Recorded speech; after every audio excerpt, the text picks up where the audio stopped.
Et là, maintenant, on va voir la variation de pression dans un fluide compressible pour le cas d'un gaz parfait.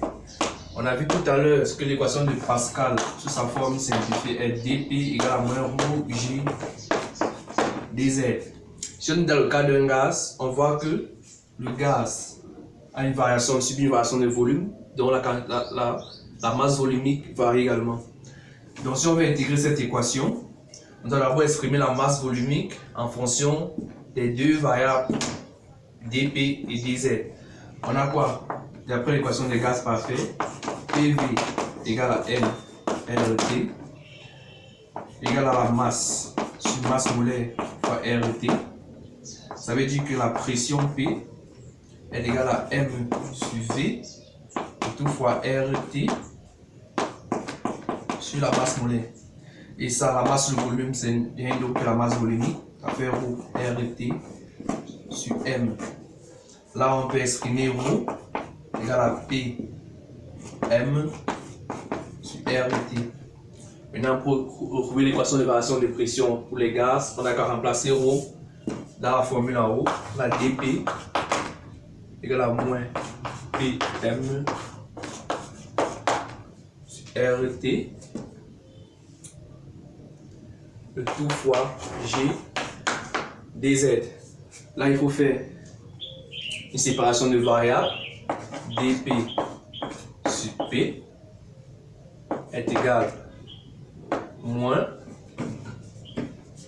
mg sur RT dz. Et si on lance l'intégrale des deux côtés, on a intégrale de PA à PB de dP sur P moins mg sur RT intégrale de ZA à ZB et dz. Maintenant quoi? Une primitive de dP sur P, ce n'est que ln de P de PA à PB est égal à moins mg sur RT facteur de ZB moins ZA. On a donc quoi? ln de PB moins ln de PA est égal à moins mg sur RT facteur de ZB moins ZA. Si on pose ZA égale à 0 comme référence et PA égale à P0 pression initiale, et en composant par exponentielle, on obtient PB est égal à P0 exponentielle de moins mg sur RT ZB. Cela veut dire quoi? Que la pression dans l'atmosphère diminue exponentiellement avec la hauteur.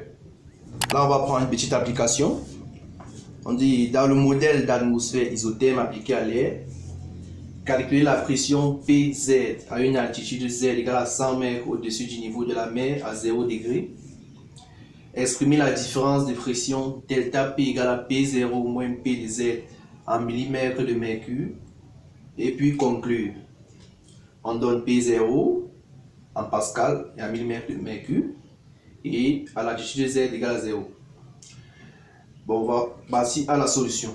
À l'altitude Z égale à 100 mètres, la relation précédente à redémontrer dans le cas échéant conduit à P de Z égale à P0 exponentielle de moins mg sur RT Z. On a démontré plus haut. La différence de pression delta P qui est égale à P0 moins PZ devient P0 moins P0 exponentielle moins mg sur RTZ. Alors on fait l'application numérique et on trouve 1260 pascal. Là on a demandé de conclure. On voit quoi? Cette différence de près de 1 mm est visualisable facilement sur un baromètre de Torricelli, baromètre très précis, même pour cette dénivellation relativement faible. Les pressions étant par référence toutes ramenées au niveau de la mer les données nécessaires d'étalonner un baromètre en fonction du lieu d'utilisation.